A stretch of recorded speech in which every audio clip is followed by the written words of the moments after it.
பொம்பளை பிள்ளைங்கள ஏன் தெரியுமாங்க படிக்க விடுறதில்ல? ஏன் தெரியுமா படிக்க விடுறதில்ல? ஏன்னு கேள்வி கேட்போங்க. என் பாட்டி எனக்கு ஒரு கதை சொன்னாங்க. காக்கா காக்கான்னு ஒரு காக்கா இருந்துச்சான். அந்த காக்காவுக்கு பசிச்சுதான். கவனமா கேளுங்க. காக்காவுக்கு பசிச்சுதான்.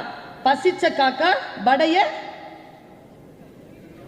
திருடிருச்சான். திருடின காக்கா கிளையில போய் உட்காந்துருச்சான். அங்க நரி வந்துதான். காக்கா காக்கா நீ அழகா இருக்கிற, நல்லா பாடுவியேன்னு சொல்லிச்சான். பொய் சொல்லிச்சான். காக்கா ஏமாந்துருச்சான். நரி ஏமாத்திருச்சான். காலங்காலமா சொல்றோமா இல்லையா?